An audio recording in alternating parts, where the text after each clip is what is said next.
इस ब्लैंक्स को फिलअप करना है आ और एन देकर। तो आइए फिलअप कर लेते हैं सबसे पहले और देखते हैं किसको कितना नंबर मिलता है। तो शुरू करते हैं।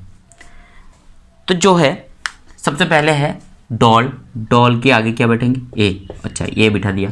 ट्री के आगे, अच्छा यहाँ पर भी ए बिठा दिया। बुक, अच्छा यहाँ पर भी ए बिठा दिया। एग, अच्छा यहाँ पर एन बिठाना है, ठीक है एन बिठा दिया। यूनिवर्सिटी, अच्छा यहाँ पर भी एन बिठाना है, अच्छा एन बिठा दिया। यूनिट, अच्छा यहाँ पर भी एन बिठा दिया। यूनिक, अच्छा यहाँ पर भी एन है, अच्छा एन बिठा दिया। तो आइए देखते हैं कितना नंबर हमें मिलता है।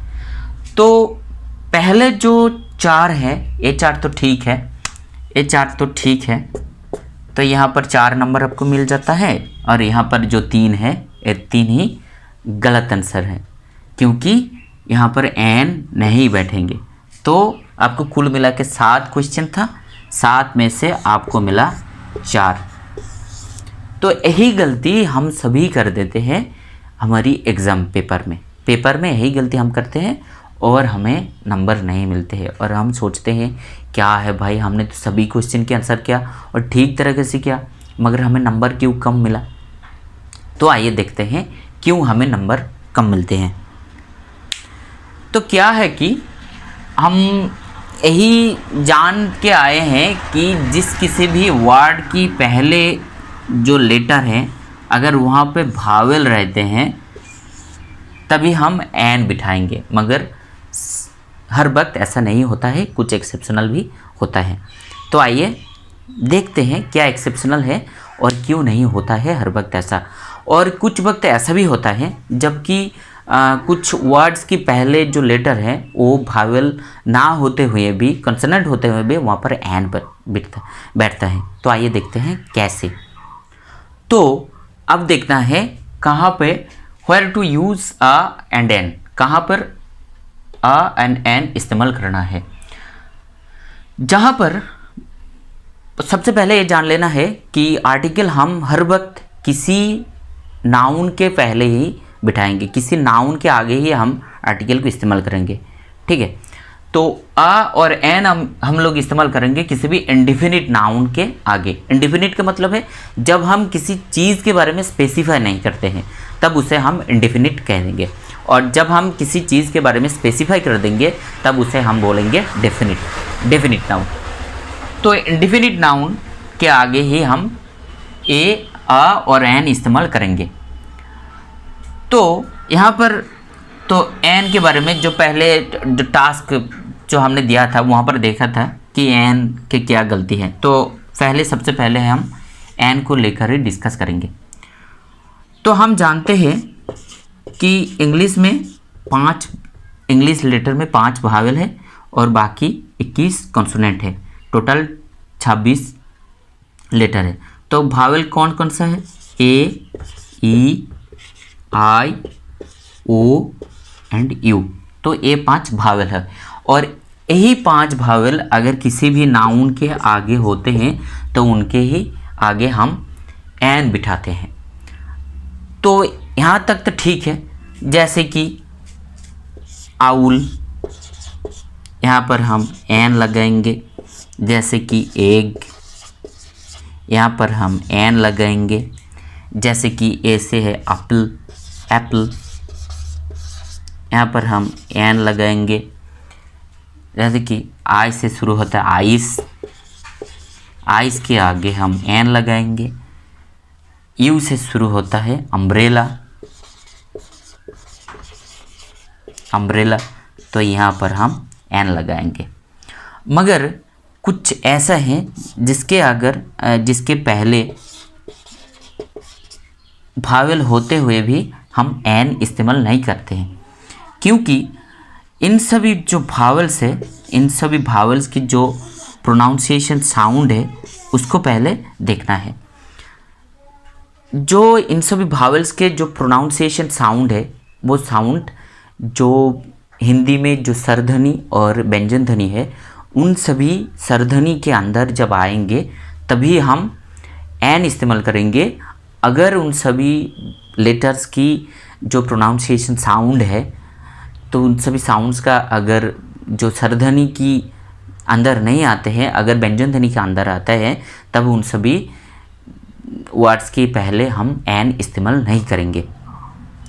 जैसे कि अम्ब्रेला, अम्ब्रेला जो है वो सरधनी के अंदर ही आता है, मगर जो यूनिट यूनिट है वो वाह साउंड के अंदर आता है, व्यंजन ध्वनि के अंदर। और हम एक दूसरे तरीके से भी इसे सीख सकते हैं कि जिन सभी वर्ड्स की, जिन सभी लेटर्स को प्रोनाउंस करने के वक्त अगर वो ब्रेक नहीं होता है, तभी उन सभी भावेल से जुड़ी हुई जो वर्ड है उन सभी वर्ड्स के पहले हम एन इस्तेमाल करेंगे। और जिन सभी वर्ड्स के पहले भावेल हैं मगर उन वर्ड्स, उन लेटर को प्रोनाउंस करने के वक्त अगर वो ब्रेक हो जाता है तब हम उसके आगे ए बिठाएंगे। जैसे कि आइस, आइस के आगे जो लेटर है वो है आई, तो आइस को हम प्रोनाउंस कैसे करते हैं, आइस, तो यहाँ पर आइस, तो यहाँ पर ब्रेक नहीं हो रहा है। जैसे कि एग, एग की जो लेटर है उसका भी एग, मतलब कि यहाँ पर भी कुछ ब्रेक नहीं हो रहा है, मगर अगर जब हम यूनिट के प्रोनाउंस करते हैं ईयू, ईयू, तो देखिए यहाँ पर ब्रेक हो रहा है। जैसे कि यूजफुल,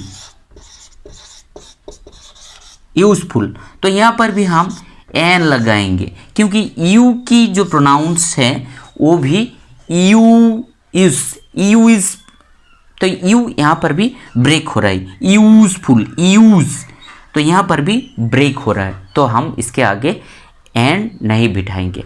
तो इसी चीज़ को हमें ब्रेन में रखना है और ऐसे ही तरीके से ए और एन को सिलेक्शन करना है। यहाँ पर कुछ और एक्सेप्शनल है जिसके पहले वावेल ना रहते हुए भी हम एन इस्तेमाल करते हैं। जैसे कि ऑनेस्ट, ऑनेस्ट है, आवर है, ऑनेस्ट, तो यहाँ पर हम एन इस्तेमाल करेंगे, यहाँ पर भी हम एन इस्तेमाल करेंगे। अब एक क्वेश्चन आ सकता है क्यों यहाँ पर एन इस्तेमाल करेंगे हम, जो पहला, जो इस वर्ड की जो पहला लेटर है वो तो कॉन्सोनेंट है, मगर यहाँ पर हम एन क्यों इस्तेमाल करेंगे।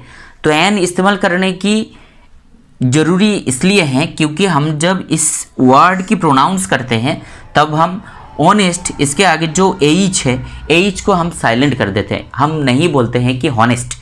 और आवर की प्रोनाउंसिएशन भी ठीक इसी तरह से हम नहीं बोलते कि हावर, आवर बोलते हैं। तो यहाँ पर क्या होता है, एच का जो प्रोनाउंसिएशन होता है उसे हम साइलेंट कर देते हैं, एच को साइलेंट कर देते हैं और उसके बाद की जो भावल है उसकी आवाज़ में हम बोलते हैं। जैसे कि आवर, मतलब कि ओ के हम प्रोनाउंसिएशन करते हैं, तो इसलिए यहाँ पर हम एन बिठाते हैं।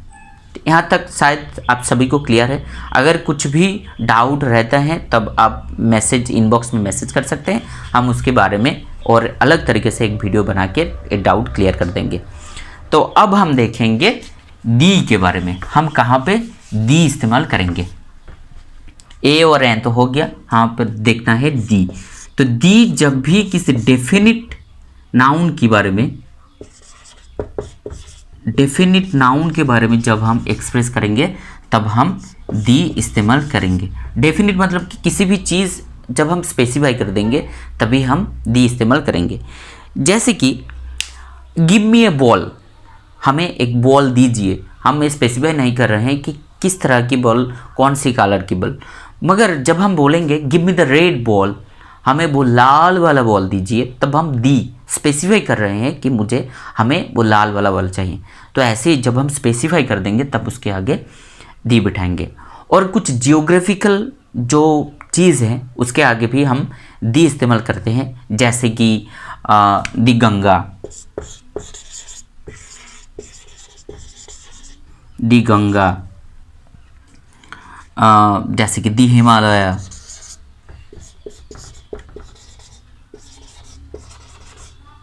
हिमालय, ऐसे ही कुछ जियोग्राफिकल जो चीज़ होते हैं उनके आगे हम दी इस्तेमाल करते हैं। और जो चीज़ इस दुनिया में सिर्फ एक ही है, जो स्पेसिफिकली जब हम बोलेंगे तब भी उसके आगे हम दी इस्तेमाल करेंगे। दुनिया में सिर्फ एक ही चीज़, जैसे है कि गीता है, महाभारत है, कुरान है, बाइबल है, किसी धर्म ग्रंथ जो चीज़ है, इन सभी के आगे हम दी इस्तेमाल करेंगे।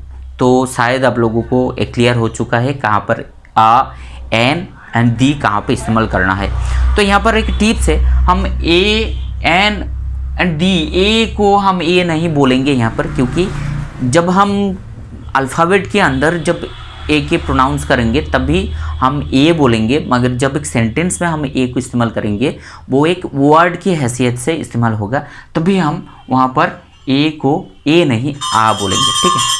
तो दोस्तों अगर आपको ये वीडियो अच्छा लगता है और तो ये वीडियो को ज़रूर लाइक करना, शेयर करना, मेरे इस चैनल को सब्सक्राइब करना इंग्लिश सीखने के लिए, और बेल आइकन को ज़रूर प्रेस कर लेना नए वीडियो की नोटिफिकेशन के लिए।